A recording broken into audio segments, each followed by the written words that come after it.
حضرت عمار بن سعید رضی اللہ عنہ سے روایت ہے، بخاری شریف کی حدیث ہے کہ پیارے حبیب علیہ الصلوۃ نے ارشاد فرمایا، حضرت عیسیٰ علیہ السلام کا ایک بستی سے گزر ہوا اپنے حواریوں کے ساتھ، تو دیکھا کہ بستی کے رہنے والے لوگ زمین پر مردہ پڑے ہیں، گلیوں میں، چوراہوں پر، راستے پر مردہ پڑے ہیں۔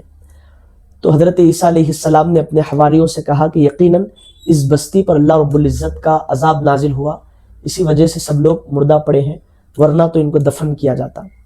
حواریوں نے کہا کہ اے روح اللہ، ہم چاہتے ہیں کہ ہمیں معلوم ہو کہ انہیں اللہ کا عذاب کیوں اترا ان کے اوپر۔ تو عیسیٰ علیہ السلام نے اللہ رب العزت کی بارگاہ میں دعا کی، تو جواب ملا کہ اے عیسیٰ، جب رات ہو جائے تب آپ ان سے پوچھ لینا، یہ لوگ خود اپنی ہلاکت کا سبب آپ کو بتائیں گے۔ رات کا وقت آ گیا، عیسیٰ علیہ السلام اپنے حواریوں کے ساتھ آئے اور کہنے لگے کہ اے بستی والو، جواب آیا لبیک یا روح اللہ۔ تو حضرت عیسیٰ علیہ السلام نے کہا، تم پر اللہ کی جانب سے عذاب کیوں اترا؟ تم نے ایسا کیا جرم کیا کہ اللہ کو تم پر عذاب اتارنا پڑا؟ تو ان میں سے ایک شخص کہنے لگا کہ ہم دنیا سے محبت کر بیٹھے اور جہنم کی لپیٹ میں آ گئے۔ ہم نے دنیا طلبی کی اور گناہ گاروں کی اتباع کی، پیروی کی، اسی لیے اللہ رب العزت نے ہم پر عذاب اتارا ہے۔ تو حضرت عیسیٰ علیہ السلام نے کہا کہ تم دنیا سے کس طرح سے محبت کرتے تھے؟ تو وہ شخص بولا کہ ایک ماں جس طرح اپنے بچے سے محبت کرتی ہے، ویسی ہم دنیا سے محبت کیا کرتے تھے۔ تو عیسیٰ علیہ السلام نے کہا تم اکیلے کیوں جواب دے رہے ہو؟ باقی لوگ جو ہے کیوں جواب نہیں دے رہے ہیں؟ تو وہ شخص بولا کہ بڑے طاقتور اور مضبوط فرشتوں نے ان کو اپنی آگ میں لپیٹ لیا ہے، لہٰذا یہ اب جواب دینے کے قابل نہیں، یہ جواب نہیں دے سکتے، آگ میں گھرے پڑے ہیں۔ تو عیسیٰ علیہ السلام بولے کہ پھر تم کیسے جواب دے رہے ہو، کیسے بات کر رہے ہو؟ اس نے کہا میں ان کے ساتھ دنیا کی محبت میں تو تھا، لیکن یہ جو بدعمالیاں کرتے تھے، گناہ کرتے تھے، وہ گناہوں میں ان کا ساتھ نہیں دیتا تھا، لیکن حب دنیا میں ان کے ساتھ رہتا تھا۔ یعنی جب یہ دنیا کی محبتوں میں گرفت تھے میں ان کا ساتھی تھا، اور جب یہ برے اعمال کرتے تھے تب میں جو ہے ان سے دور ہو جاتا تھا، اور جب ان پر عذاب آیا تو اس کی لپیٹ میں بھی آ گیا۔ جہنم کے کنارے پر لٹکا پڑا ہوں، اب اللہ چاہا تو نجات ملے گی، ورنہ اسی میں گر پڑوں گا اور میرا بھی حشر جہنم ہو جائے گا۔ تو حضرت عیسیٰ علیہ السلام نے کہا نمک سے جو کی روٹی کھانا، پھٹے پرانے کپڑے پہننا اور مٹی کے ڈھیر پر ٹیک لگا کر سو جانا، یہ دنیا اور آخرت کے لیے بہت بہتر اور عمدہ ہے۔ عزیزان محترم، تو کیا پتہ چلا آپ کو؟ دنیا کی محبت انسان کو تباہ اور برباد کر دیتی ہے، اور جو انسان دنیا سے محبت کرنے والوں کے ساتھ رہتا ہے اور ان سے محبت کرتا ہے تو یقیناً وہ بھی تباہ اور برباد ہو جاتا ہے۔ حضور نے کہا الدنیا جیفۃ، دنیا مردار ہے، وطلابھا کلاب، اور اس کو چاہنے والے کتے ہیں۔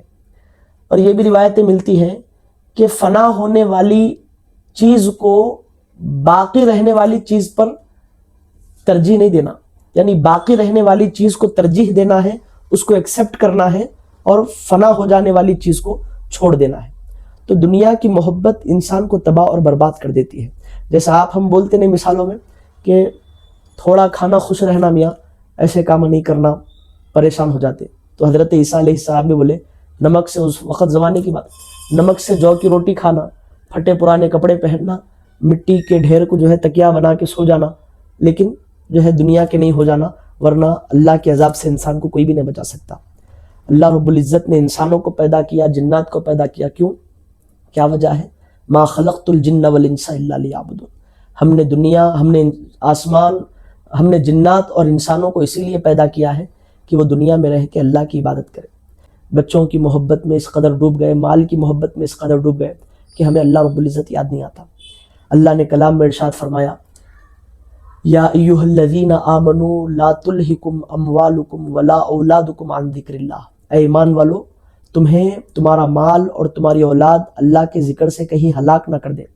یعنی مال کی محبت اور اولاد کی محبت ایسی خطرناک آزمائش ہے کہ یہ اللہ کی یاد سے بندوں کو دور کر دیتی ہے، اور اللہ جواب میں کہہ رہا ہے کہ ان کی محبت میں تم پڑ گئے تو اللہ کی یاد سے دور ہو جاؤ گے، اور اللہ کی یاد سے دور ہونا یہ تم کو ہلاک کر دے گا، یعنی تم برباد ہو جاؤ گے، تباہ ہو جاؤ گے، کیونکہ ہمیں پہنچنا ہی اللہ کی بارگاہ میں ہے نا۔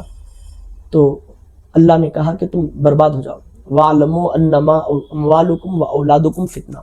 اللہ تو کہہ رہا ہے کہ تم لوگ جان لو کہ تمہارا مال، تمہاری اولاد ایک آزمائش ہے. وہ کس طرح سے آزمائش ہے کہ کہیں ان کی محبت میں آ کے تم اللہ سے دور نہیں ہو جانا.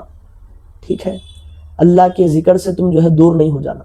کتنی بھی ہم کو جو ہے مصروفیت کیوں نہ ہو، کتنے بھی جو ہے دنیا کی بھاگ دوڑ میں ہم الجھے ہوئے کیوں نہ ہو، لیکن اللہ رب العزت جب اپنے ذکر کے لیے آپ کو بلاتا ہے تو آپ فوری جو ہے اس کے ذکر کی طرف آگے بڑھ جانا، ذکر کرنے لگ جانا. اور دنیا کی بھاگ دوڑ میں اپنے آپ کو اس قدر مصروف نہیں کر دینا دنیا کی تغودوں میں کہ ہم اللہ کو بھول جائیں.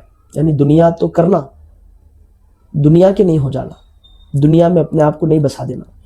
جب تک ہم کو دنیا میں کمانے کے لیے جو ہے جب تک کام کرنا ہے کر لینا، اس کے بعد جیسے اللہ کے فرض ادا کرنے کا وقت آ گیا فوری جو ہے سب کام چھوڑ دینا، اللہ کا فرض ادا کر دینا. اللہ سے دعا کرتا ہوں اللہ ہمیں کہنے اور سننے سے زیادہ نیک عمل کی توفیق دے. السلام علیکم.